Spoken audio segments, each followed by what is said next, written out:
अस्सलाम वालेकुम नाज़रीन, जमशेद आसमी इन्फॉर्मेटिव चैनल पे जुनैद जमशेद एक बार फिर आप लोगों की खिदमत में हाजिर है। तो वैसे तो हमारी मुमकिन कोशिश ये रहती है कि आप तक जितने लोगों के सेटअप हैं वो तमाम सेटअप कवर करके आपको दिखाए जाएं। तो आज इसी तरीके से हम एक साहब के घर पे मौजूद हैं और इनका बहुत बड़ा सेटअप है। आज हम आपको इनका सेटअप दिखाएँगे और जिन साहब के घर पर हम मौजूद हैं उनका नाम है आमिर अलवी साहब। तो उनके बर्ड्स का सेटअप आज हम देखेंगे, जिसमें हम कवर करेंगे इनके कितने पैरेट्स हैं और वो क्या क्या पैरेट्स के अंदर इनके पास क्वालिटीज़ मौजूद हैं। तो नाज़रीन आइए इनके बर्ड्स का सेटअप सर्वे करते हैं और इनसे मालूम करते हैं कि ये अपने बर्ड्स की केयर किस तरीके से करते हैं। अस्सलाम वालेकुम। वालेकुम अस्सलाम। खैरियत से हैं आप? अल्लाह का शुक्र, बिल्कुल ठीक। सबसे पहले तो ये बताएं कि आपका बर्ड्स में कितना एक्सपीरियंस है? कुछ सालों का ही है, मगर मैं यही सीखता रहता हूँ। अभी भी सीखता हूँ लोगों से, चाहे वो बड़ों से चाहे अपनी एज के लोगों से, जिससे भी सीखने को मिल जाए सीख रहा होता हूँ, नॉलेज शेयर कर रहा होता हूँ। वैसे मुझे बचपन से पाल रहा हूँ। बचपन से पालते हुए हुआ था कि छोटी मोटी चीज़ें, बजरी तोते हो गए, लव बर्ड्स हो गए, कॉकटेल्स हो गए, और प्रोफेशनल वे में प्रॉपर जब मैंने सेटअप एक्सपैंड किया है तो ये तकरीबन मुझे 7 से 8 साल हो गए हैं करते हुए। तो अब मैंने अपने पास पैरेट्स में वैरायटी भी ऐड कर ली है, ग्राउंड बर्ड्स की भी मेरे पास वैरायटी है। तो समझें कि 7-8 साल का एक्सपीरियंस जो है वो एक तरह से प्रोफेशनल वे में मैंने स्टार्ट कर दिया। तो मैं चाहूँगा कि आज आप ये एक्सपीरियंस हमारे नाज़रीन के साथ शेयर करें। बिल्कुल ज़रूर, मुझे बहुत खुशी होगी। तो सबसे पहले आप हमारे नाज़रीन को कौन सी बर्ड दिखाना पसंद करेंगे? मैं स्टार्ट लूँगा कॉकटेल से, क्योंकि ये मेरे सबसे ज़्यादा फेवरेट भी हैं। और जब मैंने सेटअप स्टार्ट किया था, इनको एक्सपैंड करना शुरू किया था, ब्रीडिंग का, म्यूटेशंस बनाना, तो मैंने सबसे ज़्यादा एक्सपेरिमेंट्स कॉकटेल्स के ऊपर किए हैं। तो मैं इधर से स्टार्ट करना चाहूँगा। देखते हैं, हम स्टार्ट लेते हैं क्रीम कॉकटेल से। ये सबसे ज़्यादा कॉमन होते हैं। एक तो कॉमन ग्रे होता है, मेरे पास वो भी थे लेकिन वो अब सेल आउट मैंने कर दिए हैं। क्रीम की काफ़ी डिमांड होती है, लोगों को पसंद भी आते हैं। वाइट कलर में होते हैं, क्रीम कलर में होते हैं, येलो में होते हैं। अच्छा, इनकी जो है वो मैं क्वालिटी के ऊपर भी काम कर रहा होता हूँ। मैं अच्छे शो क्लास बर्ड्स ढूंढता भी हूँ, जमा भी करता हूँ। फिर उसके बाद इनकी डाइट का ख्याल रखता हूँ, कितनी अच्छी डाइट देता हूँ कि इनकी फ़ेदर की ग्रोथ अच्छी हो, इनके क्रेस्ट का साइज़ अच्छा हो। फिर यहाँ पे जो बर्ड शोज़ मुनक्किद होना शुरू हुए हैं पाकिस्तान में या इंटरनेशनल लेवल पे, तो उनके कुछ स्टैंडर्ड्स होते हैं जिनके बारे में मैं पढ़ता रहता हूँ। और जितना अच्छा आप इनको अच्छा रखते हैं, अच्छी डाइट देते हैं, हेल्दी डाइट देते हैं, तो उतना इम्प्रूवमेंट आता है इनके अंदर। अब जैसे कि एक शो क्लास बर्ड जो होता है उसका एक स्टैंडर्ड साइज़ का हेड होना चाहिए, उसका एक बॉडी शेप होना चाहिए, हेड टू टेल एक ख़ास तरह का उसका शेप होना चाहिए। फिर ताज की जो क्रेस्ट होता है इनका, उसकी क्वालिटी एक ऊपर जाके पीछे की तरफ मुड़ते हैं या फिर ऊपर जाके आगे की तरफ थोड़ा सा मुड़ता है, तो जो शो के स्टैंडर्ड्स होते हैं। फिर ये वाले जैसे क्रीम में और ये रेड आइज़ में हैं। तो मुझे ये बताएं कि अगर मैं मार्केट से कोई बर्ड लेकर आता हूँ तो मुझे कैसे पता चलेगा कि ये बर्ड फुल हेल्दी है, एक्टिव है और इसकी क्या ट्रीटमेंट करनी चाहिए? देखें, मैं अपने जानने वालों को, जो लोग मुझे कांटेक्ट करते हैं इस खुसूसन इस चीज़ से रिलेटेड, तो मेन चीज़ जो है ना, मैं उनको कुछ पॉइंट्स बताता हूँ जो मैंने भी फॉलो किए हैं। कि आप जब भी बर्ड लेते हैं तो कोशिश तो ये करें कि आप किसी अच्छे ब्रीडर से लें, या जिससे भी आप ले रहे हैं उसके पास आप कुछ पॉइंट्स नोट करें इस तरह कि बर्ड जब आप हाथ में पकड़ें तो उसके सबसे पहली चीज़ जो है ना, उसकी आँखें देखें, उसकी आंखों में चमक है कि नहीं है। वो एक अगर डल बर्ड होगा तो उसकी आंखें ज़रा डाउन होंगी, ठीक है, आंखों की चमक थोड़ी फीकी पड़ी हुई होगी। आंखों की ब्राइटनेस सबसे पहले देखनी चाहिए। उसके बाद दूसरी चीज़ ये कि आप नॉस्ट्रल्स देखें, ये जो नाक के होल्स होते हैं ये क्लीन होने चाहिए।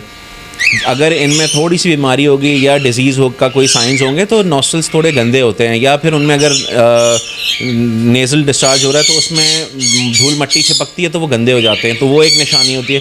तीसरा, अगर चाहें तो मुंह खोल के देख लें कि अंदर वाइट निशान तो नहीं है या कोई अननोन कलर या स्मेल तो नहीं आ रही मुंह से।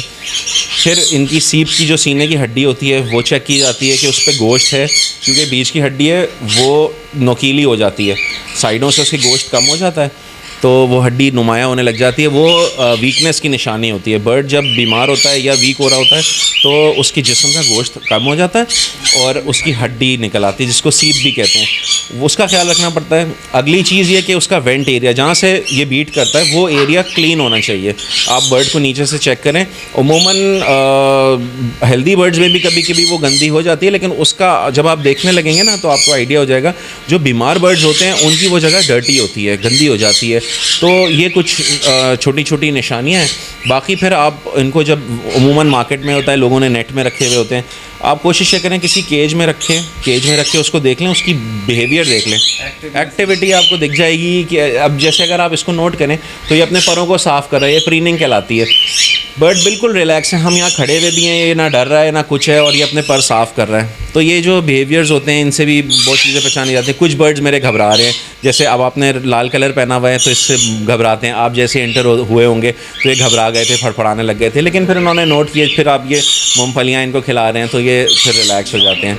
अच्छा, इसके अलावा आपने मुझे ट्रीटमेंट नहीं बताई, आपने बताया कि थोड़ा सा ब्राइटनेस देखनी आएगी, तो ट्रीटमेंट क्या होगा इसका, कि हम ट्रीटमेंट करें अगर मैंने कोई ऐसा बर्ड परचेज भी जी जी, तो अब मैं क्या करूँ? देखें, अगर आपने ले लिया है इस तरह का बर्ड, जब कोई भी बर्ड हो, चाहे हेल्दी हो चाहे अनहेल्दी हो, चाहे बड़े से बड़े ब्रीडर का आपने बर्ड लिया हो, आप फ़ौरन ला के अपने बर्ड्स के साथ इंट्रोड्यूस नहीं कराएंगे।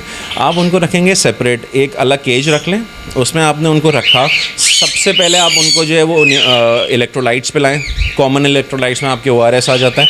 आप उनको पहले पिंकी मिला करता था, अब शायद नहीं मिलता है, अब मेरे पास तो कहीं से अवेलेबल हो जाता है। आप थोड़ा सा बहुत माइनर क्वांटिटी में पानी में पिंक कलर आ जाता है, वो आप इनको पिलाएं, उसका स्प्रे भी कर दें। आप डेटॉल का पानी बना के इनके ऊपर स्प्रे कर दें।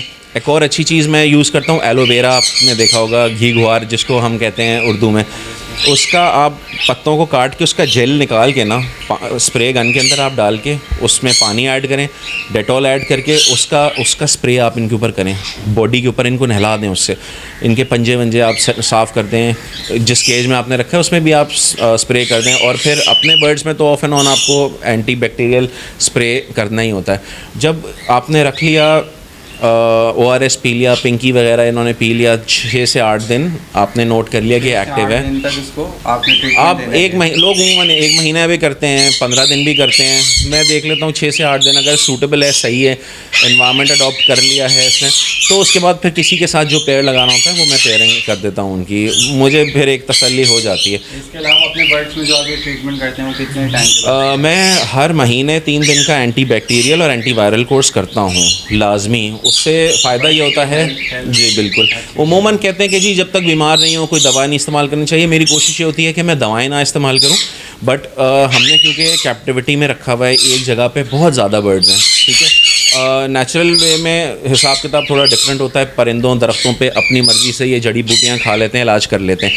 कैप्टिविटी में हमारी ज़िम्मेदारी बनती है, तो जैसे हम अपने बाहर से आते हैं, खाना खाने से पहले हाथ धोते हैं, इसी तरह इनके लिए एक मैंने कोर्स रखा हुआ है एंटी वायरल का और एंटी बैक्टीरियल का। वो मुख्तलिफ़ प्रोडक्ट्स आपको मार्केट में मिल जाती हैं। अगर आप बीमारी की सूरत में आपको उनकी डोजेज ज़्यादा करके आप देते हैं, और अगर जैसे बीमारी नहीं है, सिर्फ हिफाजती तौर पे आपको देनी है, तो कम डोजेज वाली आप उनको पानी के अंदर मिक्सचर बना के आप इनको पिलाएं। जी, मैंने एक पैटर्न बना लिया है। मैंने ये पैटर्न बनाया है कि पहले हफ्ते का जो भी महीने का पहला संडे आता है उसमें मैं इनको जो है वो देता हूँ। उसके अलावा ट्रीटमेंट कर देता हूँ एंटी बैक्टीरियल, एंटी वायरल का। और उसके बाद फिर ये कि इससे पहले कि बीमारी आए या कोई सी बर्ड को कोई हो तो वो हिफाजती तौर पे वो कर देता हूँ।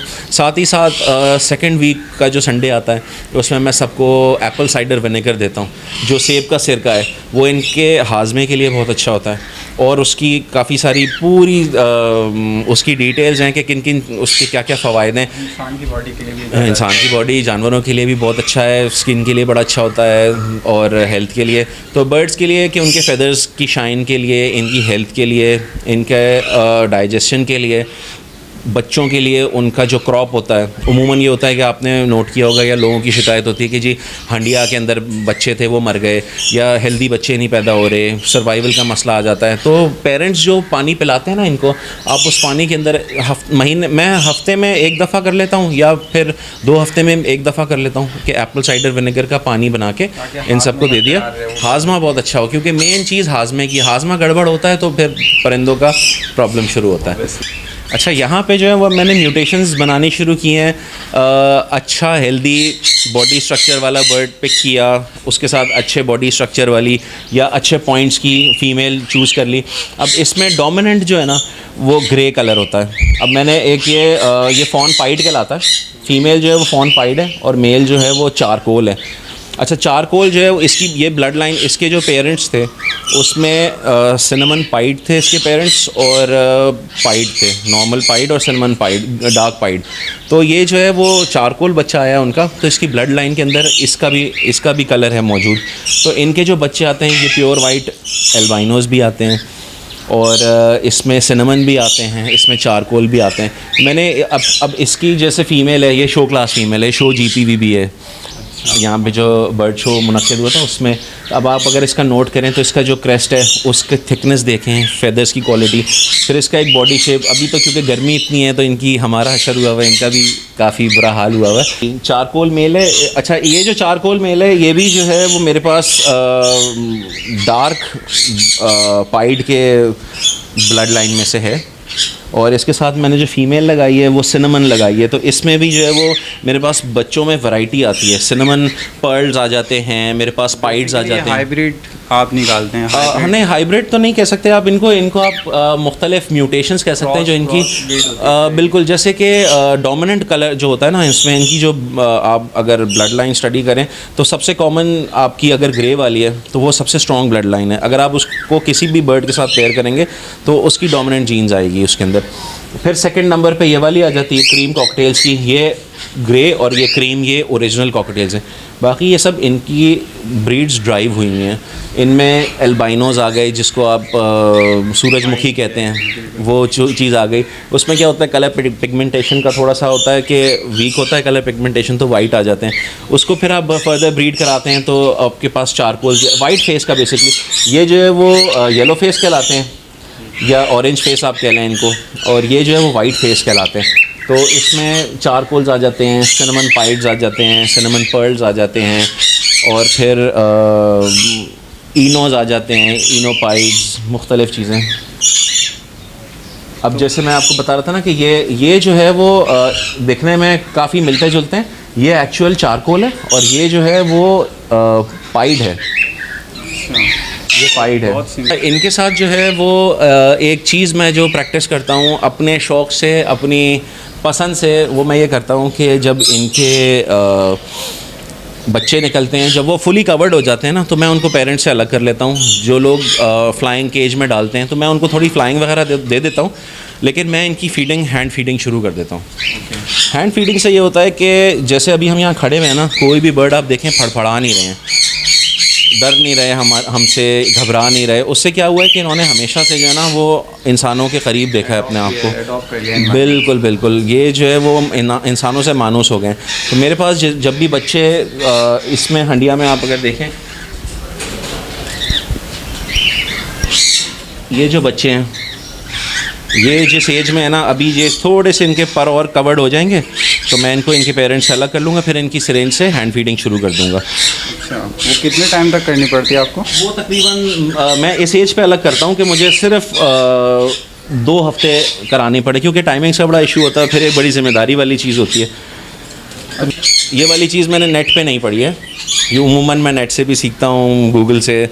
तो ये चीज़ मैंने नेट से नहीं सीखी, मैंने किसी जानने वाले से डिस्कस की, उनको भी समझ में आया ये एक्सपेरिमेंट, फिर हम लोगों ने ट्राई किया। ये करते हैं कि जैसे 4 से 5 अगर पेयर्स हैं जिन्होंने बच्चे निकाले हुए हैं, तो उन सब की हंडियाँ बाहर निकालते हैं, क्लीनिंग होती है, हफ्ते में 1 दफ़ा मैं क्लीनिंग करता हूँ। तो जितना भी अंदर गंद कचरा होता है वो निकाल के सब फेंका, सारे बच्चों को एक साथ रखा। अब ये हर एक के साथ प्रैक्टिकल हो नहीं सकता, मेरे साथ इसलिए क्योंकि मुझे अंदाज़ा है कि कौन कैसा ब्रीडर है। अच्छा, एक पेयर मेरे पास बहुत अच्छे बच्चे निकालता है मगर वो अच्छा पाल नहीं पाता, ठीक है, मेरी ऑब्जर्वेशन है, उसके बच्चे थोड़े वीक निकलते हैं। फिर एक पेयर जो है वो बच्चे बहुत अच्छे पालता है, उसकी ब्रीडिंग थोड़ी वीक होती है, अगर वो 3 बच्चे निकाल रहा है और दूसरा नहीं करा पा रहा है, हाँ, नहीं कर पा रहा है, तो वो बच्चे कम निकालता है लेकिन पालता बहुत अच्छा है। तो मैं क्या करता हूँ कि सबके सारे बच्चे निकालें। अब अगर 5 से 6 हंडियाँ हैं, उन सब में अगर एट एन एवरेज 3-3 या 4-4 बच्चे हैं, तो उसमें जो सबसे बड़े साइज़ के बच्चे होंगे उनको सबको एक तरफ कर दिया, 4 बच्चे या 5 बच्चे एक हंडिया में कर दिए। उससे थोड़े कम एज के जो हैं साइज़ में वो एक साथ कर दिए। डिस्ट्रीब्यूशन आपने कर दी, सॉर्टिंग कह लें आप इनको, वो कर ली। उससे क्या होता है कि जब पेरेंट्स हंडिया के या ब्रीडिंग बॉक्स के मुंह पे आके बैठते हैं तो सारे बच्चों में इक्वल ताकत होती है और वो फीड ले सकते हैं।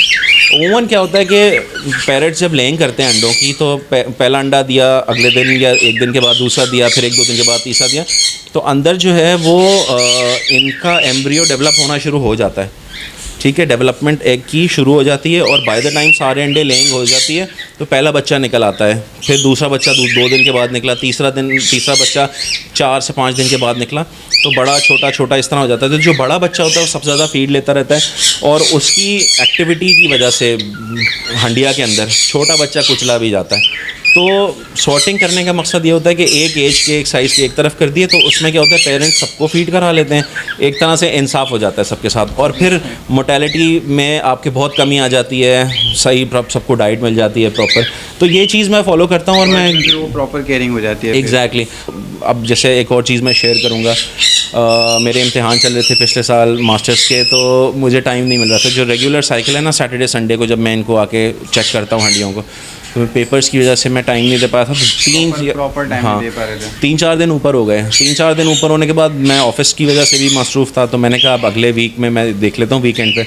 तो 1 हफ़्ता गुजरने के बाद जब मैंने चेक किया तो मैं तो हालत देख के खौफज़दा हो गया था कि इनके जो नॉस्ट्रल्स होते हैं उनके अंदर कीड़े घुसे हुए थे, पर जब खोल के देखे बच्चों के तो जमे हुए थे। अब वो बज़ाहिर आप ऊपर से देखें तो नहीं नज़र आते, और क्योंकि मैं रेगुलर साइकिल के हिसाब से चेंज करता रहता था तो जो कीड़ों की तादाद थी वो इतनी होती नहीं थी या इतने वो स्ट्रॉन्ग नहीं हुए होते थे कि वो आके बच्चों को तंग करते हैं। लेकिन उस डिले की वजह से वो भी मेरे लिए एक्सपीरियंस था, मैंने सीखा।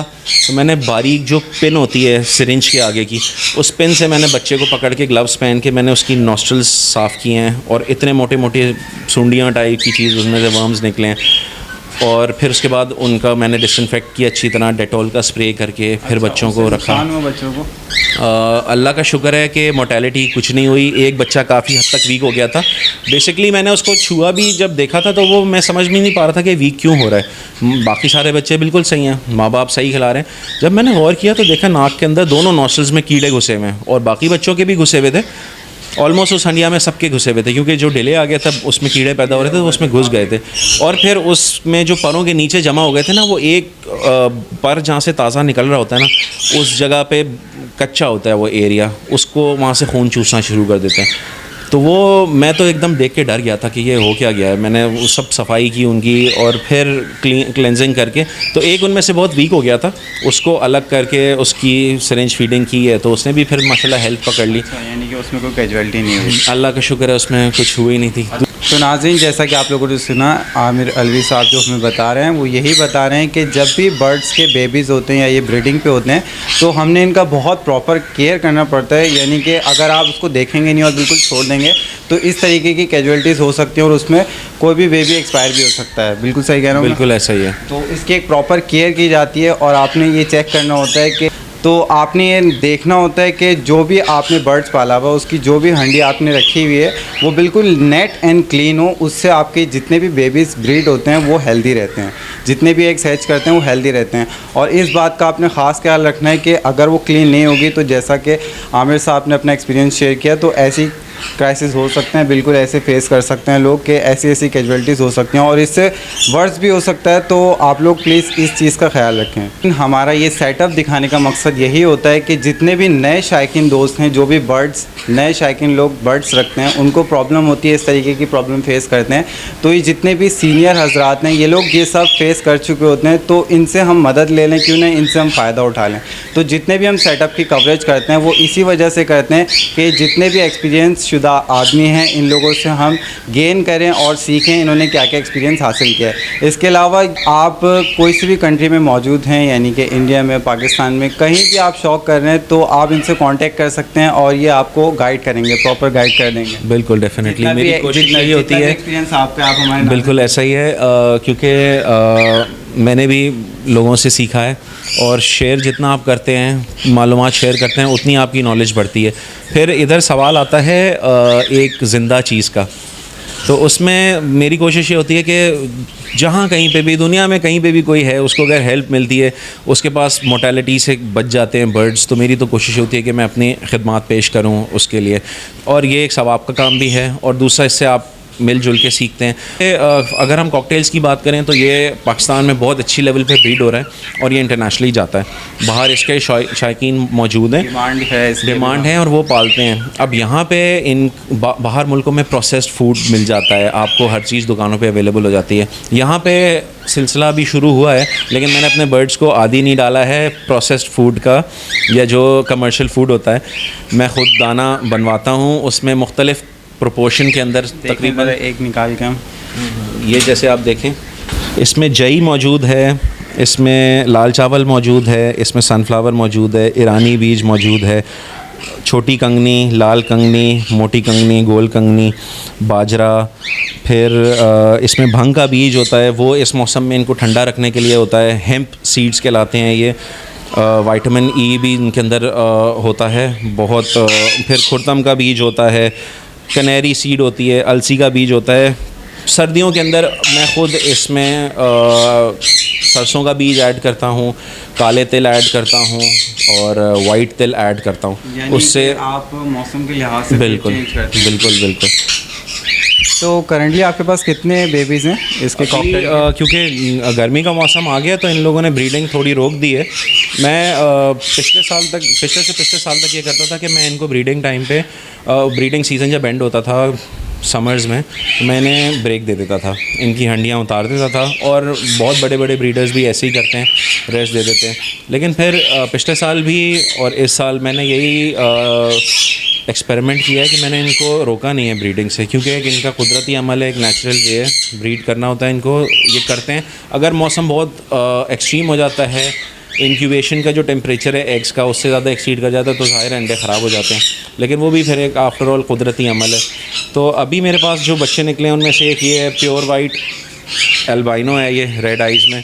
ये अभी सेल्फ फीड पे आ चुका है। इसी तरह और भी छोटे 5 से 6 बच्चे हैं मेरे पास जो अभी सेल्फ फीड पे आ गए हैं। हंडिया से जब अच्छा मुख्तलिफ एज में आप कर सकते हैं। मेरी प्रेफरेंस ये होती है कि मेरे पास क्योंकि टाइमिंग का थोड़ा इशू होता है, तो लोग अमूमन पिन फेदर में भी निकालते हैं, या मैं जब दूसरे पैरेट्स जो होते हैं ना उनके बेबीज़ जो पिन फेदर के होते हैं मैं उस एज में अलग करता हूँ उनको। लेकिन कॉकटेल्स के क्योंकि मेरे अपने घर में सेटअप है और मेरे अपने सामने है, तो जब वो फुली कवर्ड हो जाते हैं तो मैं उनको पेरेंट्स से अलग करता हूँ। और फिर रिमेनिंग टाइम जब तक वो सेल्फ फीड पे आते हैं तब तक मैं उनको हैंड फीड कराता हूँ सिरिंज से। और इनके फिर फेदर क्लिपिंग भी करनी होती है। कुछ लोग ये 2 कलियाँ छोड़ देते हैं, बाकी सारे काटते हैं। मेरे पास माशाल्लाह हेल्दी इतने होते हैं कि ये अगर वो 2 कलियाँ भी बची हों तो उससे भी फ्लाई कर जाते हैं, और उससे फिर ये अपने आप को नुकसान पहुंचा पाते हैं, चोट लग जाती है उनको, टकरा जाते हैं ये। तो आप मुझे एक दफ़ा मेंशन कर देंगे कॉकटेल्स के अंदर आपके पास कौन कौन सी वैरायटीज़ हैं? मेरे पास कॉमन क्रीम कॉकटेल जो है उसके कुछ पेयर्स हैं। फिर मेरे पास चारकोल है, मेरे पास इनो पर्ल है, मेरे पास इनो पाइड हैं, इनो में डार्क पाइड है, फिर मेरे पास पर्ल पाइड्स हैं, सिनेमन पर्ल पाइड्स हैं, एल्बाइनोज़ हैं, वी पाइड हैं, और फिर एक और होता है वो इनो पाइड कहलाता है, प्योर वाइट होता है, उसके ऊपर बैक पे एक डॉट होता है। तो अभी मेरे पास एग्जैक्टली वैसा नहीं है लेकिन कम पैचेस वाला है, वो भी मौजूद है। और फिर मोर और लेस यही है। फेलो एक आजकल लोगों को क्रेज़ चढ़ा हुआ है। फेलो में क्या होता है कि कॉमन कलर के अंदर मतलब वाइट फेस में या किसी भी कलर के अंदर अदर देन एल्बाइनो या क्रीम के अलावा जो भी कलर हो उसमें अगर उसकी रेड आइज़ होती हैं तो वो फेलो कहलाता है। और उसमें उसकी ब्लड लाइन भी वीक होती है थोड़ी सी, और उसका बड़ा क्रेज़ चढ़ा हुआ है, लोगों को जमा किए हुए हैं। तो मेरे पास इन्हीं में से फेलो भी निकलते हैं कभी कभी, लेकिन एज सच मैंने उनका फेलो की पेयरिंग करके उनकी ब्रीडिंग नहीं कराई थी। ये बेसिकली स्टैंडर्ड केज कहलाता है ब्रीडिंग का। इसकी 3 फीट जो है वो डेप्थ है और 2 फीट इसकी जो है वो चौड़ाई है और 2 फीट इसकी हाइट है। ये एक स्टैंडर्ड केज कहलाता है सर्टन बर्ड्स का।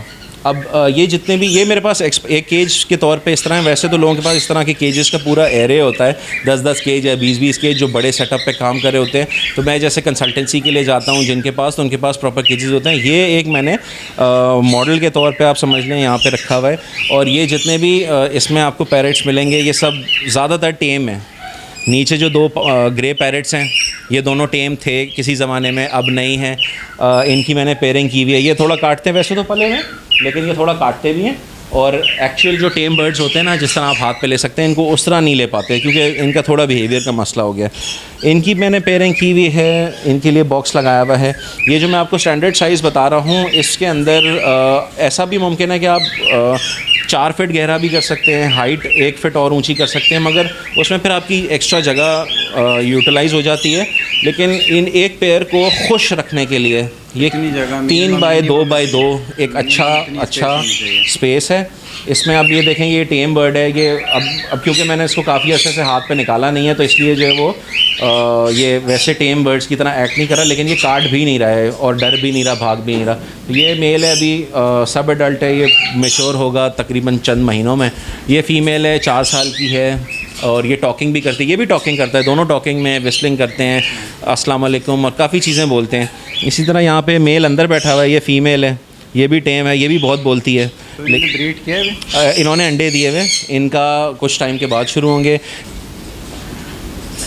अब क्योंकि ये टेम है ना फ़ीमेल, तो ये मुंह पे आके बैठ जाती है, ये डरती नहीं है हमसे। इसी तरह जब मैं इनको खाना देने के लिए आता हूँ, तो क्योंकि ये टेम है तो ये डरते नहीं हैं, हाथ के पास आके बैठ जाते हैं। ये मेरे पास मीडियम सल्फ़र कॉकटू है, उसके साथ कोरेला कॉकटू है। मीडियम सल्फ़र मेरे पास पिछले साल आया था, तब से ये मेरे पास ही है। ये थोड़ा सा डिस्टर्ब बर्ड था, ये किसी के पास था, उनसे मैनेज नहीं हो पा रहा था और इसने अपने आप को नोच लिया था, ये काफ़ी वाइल्ड हो गया था। वो जो आगे वाला है मीडियम सल्फ़र, तो काफ़ी बुरी हालत में था, तो ये मेरे पास आ गया था। तब से पहले तो मैंने यहाँ लाके इसको खुली फ्लाइंग दे दी थी। अगर आप ये देखेंगे, पूरी बैल्कनी को मैंने ग्रिल से कवर करके एक एवियरी बना दिया है। हाथ दूंगा, ये आके हाथ पे आराम से बैठ जाएगा, आ जाओ। और इसके पर भी पूरे, ये उड़ सकता है, इसमें ये फ्लाई भी ले लेते हैं यहाँ पे आराम से अपनी मर्ज़ी से, और फिर एक सर्टेन टाइम के बाद मैं इनको केज में बंद कर देता हूँ। इसी तरह कॉकटूज़ का भी ये अमेज़ॉन है, इसको मेले अमेज़ॉन कहते हैं। ये अमेज़ॉन फैमिली का लार्जेस्ट होता है, इतना ज़्यादा कॉमन नहीं है यहाँ पे। और फिर पाकिस्तान में लोगों को सबसे ज़्यादा मैकॉक और ग्रे पैरट्स का शौक़ है, बहुत ज़्यादा है, तो कॉकटूज़ की तरफ, तो अमेज़ॉन्स की तरफ इतना रुझान आया नहीं है लोगों का। ये मार्ले है, ये मेरे पास बिल्कुल छोटा सा था, चंद महीनों का था पिन फेदर में जब मेरे पास आया था, तो तब से ये मेरे पास है। अब इसकी एज 2 साल हो गई है, इनकी ये एज 1 ईयर है और रफली अराउंड 1 ईयर है ये। तो इनकी ब्रीडिंग कराई आपने? ये मैकॉ के लिए जो ना, वो ब्रीडिंग केज बड़ा होना चाहिए, कम से कम भी उसकी डायमेंशन होती है 6 फीट बाय 6 फीट का एक केज। और फिर मैकॉ की जो ब्रीडिंग एज होती है वो होती है 6 ईयर्स एंड अबव। तो अभी तो इनकी एज इतनी नहीं है, पहली चीज़। दूसरा, फिर इनका पेयर जो है वो अच्छा खासा एक्सपेंसिव होता है, फिर काफ़ी टाइम लगता है इनको सेट होने में, बॉन्डिंग करने में। और ये मेरे पास एक ग्रे पैरेट आया हुआ है, ये बोर्डिंग के लिए। मेरे पास वूमन बोर्डिंग के लिए भी आती हैं चीज़ें। तो ये एक फैमिली है, ये काट लेगा आपको। ये जब आया था तो इसने काफ़ी हद तक अपने आप को सीना नोचा हुआ था जी, अभी भी दिख रहा है, लेकिन काफ़ी इम्प्रूवमेंट आ गई है। ये कभी भी बर्ड्स एक घर से दूसरे घर जाते हैं तो वहाँ पे एडजस्ट करने में इनको प्रॉब्लम हो जाती है। ज़ाहिर है, लोग नए होते हैं, जगह नई होती है। फिर यहाँ पे इस बर्ड के साथ ये था कि 10 साल से ये एक फैमिली के साथ था और बहुत मानूस था, बहुत बातें करता है, बहुत बोलता है। ट्यून्स बजाना, आइसक्रीम वाला आ रहा है तो उसकी ट्यून बजा रहा है, पॉपकॉर्न वाला है उसकी ट्यून बजा रहा है, टेलीफोन की घंटी बजा रहा है, लोगों की आवाज़ें निकाल रहा है, बातें कर रहा है। तो जब यहाँ पे आया तो शुरू के 3 से 4 दिन खामोश रहा, उसके बाद फिर बोलना शुरू कर दिया। इसकी एक ख़ास बात ये थी कि ये 10 साल की इसकी जो एज है, इसके ड्यूरेशन में इसने कभी किसी बर्ड से इंटरेक्ट किया ही नहीं। ये घर में एक फैमिली के साथ रहता था, वहाँ परिंदे नहीं थे। यहाँ पे मेरे पास जितने भी बर्ड्स हैं वो और बर्ड्स की वजह से एक माहौल बना रहता है, उनकी आवाज़ें, बोलियाँ सुनते रहते हैं, सीखते रहते हैं। तो इसके लिए एक नया एक्सपीरियंस था। जब ये यहाँ पे आया तो इसने पहले तो ये डरता था, इसको मैंने इस केज में रखा, ये बिल्कुल कोने में चुप बैठा रहता था। 4थे-5वें दिन जाके ये इसको अंदाज़ा हुआ कि सराउंडिंग में जो ये परिंदे हैं ये मुझे तंग नहीं कर रहे, ये जो लोग मुझे देख रहे हैं, आ रहे हैं, खाना पानी डाल रहे हैं, ये मुझे तंग नहीं कर रहे। तो ये मानूस हो गया। उसके बाद फिर इसने बोलना शुरू किया। अच्छा, इतनी दोस्ती इसने नहीं की कि ये मुझे हाथ लगाने दे या हाथ पे बैठे, ये काटता है, लेकिन इतना मानूस हो गया कि अब ये यहाँ बातें करता है, अपनी जो चीज़ें इसने सीखी हुई हैं, अपने घर में जिन लोगों के नाम जानता है ये वो बोलता है। अब सुकून में है ये यहाँ पे माशाल्लाह। जी, ये काफ़ी इंटरेस्टिंग सेक्शन है और यहाँ पे हमें काफ़ी कलरफुल बर्ड्स नज़र आ रहे हैं। जी बिल्कुल ऐसा ही है। इस जगह पे मैंने नॉन कमर्शियल बर्ड्स रखे हैं एक तरह से। जो आपने अभी पहले देखे थे कॉकटेल्स, वो भी एक तरह से आप देखें कि कमर्शियल में मैं उनको काउंट करूँगा। वो इस तरह के लोकल मार्केट में उनकी बड़ी डिमांड है। ये जो अभी आप देख रहे हैं, ये मैंने अपने शौक़ के लिए यहाँ पे रखे हुए हैं। इसमें 4 पेयर्स मेरे पास सन कॉन्योर्स के हैं, 2 पेयर्स हैं वो स्वानसन लॉरीज़ के हैं, ये नीचे एक रेनबो लॉरी है, बाकी केजेस अभी एम्प्टी हैं। जी जी। और ये सब जो थे, ये जितने भी आप बर्ड्स देख रहे हैं ना, ये सब के सब एक टाइम पे हैंड टेम होते थे। ये मैंने छोटे छोटे बच्चे लेके उनको फीड करा के पाल के बड़ा किया था इस एवियरी के लिए। ये इसमें उड़ते फिरते थे, इसमें खेलते रहते थे, और फिर एक सर्टेन टाइम के बाद जब इनकी एज आ गई मेच्योरिटी की एज जब आ गई, तो उसमें इनको मैंने ना इनकी पेयरिंग कर दी। अब माशाल्लाह ये ब्रीड भी कर रहे हैं, कुछ पेयर्स कर रहे हैं, कुछ ने अभी तक शुरू नहीं किया है। ये वाइट रिंग नेक है और ये फ़ीमेल है। ये मेरे पास छोटी सी थी जब ये आई थी। इसके साथ प्रॉब्लम ये हुआ था कि इसका विंग टूट गया था, तो मैंने इसका ख़ुद ट्रीटमेंट किया था यहाँ पे। बार बार जब भी मैं कोशिश करता था तो ये अपना विंग जो मैंने बांधा होता था पट्टी वगैरह, पैरेट्स में बहुत बड़ा प्रॉब्लम होता है, खोल लेते हैं। तो इसका माशाल्लाह विंग तो जुड़ गया था, लेकिन डिसलोकेट हो गया था। एग्जैक्टली 100% जुड़ नहीं सका था लेकिन अब अल्लाह का शुक्र है जुड़ गया। ये फ्लाई भी करती है और अब ये जो है वो मैच्योरिटी पे आ गई है। इसके लिए इंशाल्लाह मेल लेकर आना है। तो नाज़रीन, ये था आमिर अलवी के सेटअप का विज़िट। यहाँ पे हमने जितने टाइप्स के इनके पास बर्ड्स मौजूद थे, यानी कि पैरट्स मौजूद थे, वो हमने देखे। इसके साथ साथ इन्होंने अपना एक्सपीरियंस शेयर किया। तो उम्मीद करता हूँ आपको इस एक्सपीरियंस से फ़ायदा हुआ होगा। इसके साथ साथ आमिर अलवी साहब से इजाज़त ले लेते हैं। इजाज़त लेने से पहले मैं आपसे व्यूवर्स के लिए मैसेज चाहूँगा। कोई मैसेज देना है आपने? मेरा व्यूअर्स के लिए मैसेज ये है कि ये एक हेल्दी एक्टिविटी है। अगर आपको इन चीज़ों का शौक़ है तो इसके बारे में सीखें, जितनी मालूमात हासिल कर सकते हैं वो करें। ये बहुत अच्छा शौक़ है, मगर इसके साथ एक जब आप ये शौक़ करते हैं या जब आप बर्ड्स पालते हैं तो आपके ऊपर एक ज़िम्मेदारी आती है बहुत बड़ी, जिसमें इनकी केयर का ख्याल रखना होता है। तो ऐसा ना हो कि आप अपनी तरफ से तो केयर कर रहे हों, लेकिन इनके साथ कुछ ना कुछ ज़्यादती हो रही हो। वो इस शक्ल में कि आपने केज का साइज़ सही ही ना रखा हो, या इनकी डाइट जो एक्चुअल होनी चाहिए वो ना दे पा रहे हो, तो उस सिलसिले में आप मुझसे रब्ता कर सकते हैं। और आपके इर्द गिर्द एक्सपर्ट्स मौजूद हैं, आप उनसे सीख सकते हैं। और कोशिश ये करें कि जितना बेहतर से बेहतर आप इनको एनवायरनमेंट दे सकते हैं, बेहतर से बेहतर डाइट इनको दे सकते हैं, वो आप दें। और इनकी जो भी रिक्वायरमेंट्स हैं उनको पूरी करें, और जानवरों से, माहौल से मोहब्बत करें। शुक्रिया। तो आमिर साहब, ये जो भी आपके सेटअप की लोकेशन है, सबसे पहले तो ये बता दें कि साइट पे, और फिर आप अपना कॉन्टैक्ट नंबर हमारे नाज़रीन के साथ शेयर कर दें, ताकि कोई भी बर्ड वाला शायकीन कोई प्रॉब्लम है तो वो आपसे कांटेक्ट कर ले। बिल्कुल। मेरा घर है ये, जहाँ पे मैंने सेटअप रखा है। मैं PCHS सोसाइटी में रहता हूँ, ब्लॉक 2 में। आने से पहले मुझसे रब्ता कर सकते हैं जो भी विज़िट करना चाहे। मेरे पास टाइमिंग्स का थोड़ा इशू होता है। फेसबुक पे मुझे लोग कांटेक्ट कर सकते हैं, जो भी उनके क्वेश्चंस हैं वो पोस्ट कर दें। आमिर अलवी मेरा नाम है। मेरे फेसबुक अकाउंट पे लोग मुझे मैसेज कर सकते हैं, और मेरा नंबर है 0300 251 9290। ये मेरा नंबर है, इस पे मुझे कांटेक्ट कर सकते हैं। मेरी कोशिश ये है, मेरी दरख्वास्त भी ये है कि जो सीरियस लोग हैं वो कांटेक्ट करें, जिनको सीखना है मुझसे, या जिनके पास कोई बर्ड से रिलेटेड प्रॉब्लम आती है। सेलिंग परचेजिंग के लिए लोग उमूमन कांटेक्ट करते हैं, वो भी ठीक है, मैं लोगों को उसके लिए भी इंटरटेन करता हूँ। लेकिन आपके पास मार्केट अवेलेबल है, और भी लोग हैं सेलिंग परचेजिंग के लिए। मैं मौजूद हूँ हेल्प करने के लिए, इन्फॉर्मेशन देने के लिए। उस सिलसिले में मुझे फ़ील फ्री टू कॉन्टैक्ट। तो आमिर साहब, आपसे ले लेते हैं इजाज़त। और मैंने आपका हैंड का सेटअप भी देखा है, इंशाल्लाह नेक्स्ट वीडियो में उसको भी हम कवर करेंगे। Thank you very much. तो नाज़रीन, ये था आमिर अलवी साहब के सेटअप का विज़िट। यहाँ पे हमने डिफरेंट स्पीशीज़ की बर्ड्स देखी, उनकी केयर से मुतालिक हमने मालूमात किया। उम्मीद करता हूँ ये इन्फॉर्मेशन आपको पसंद आई होगी। इसके साथ साथ यही उम्मीद करता हूँ कि आप ये वीडियो ज़्यादा से ज़्यादा लाइक करें और इस वीडियो को शेयर करें, और हमारे चैनल को सब्सक्राइब करें। इसके साथ साथ मुझे और मेरी टीम को इजाज़त दीजिए। इंशाल्लाह नेक्स्ट वीडियो के साथ फिर हाज़िर होंगे। जब तक के लिए अल्लाह हाफ़िज़।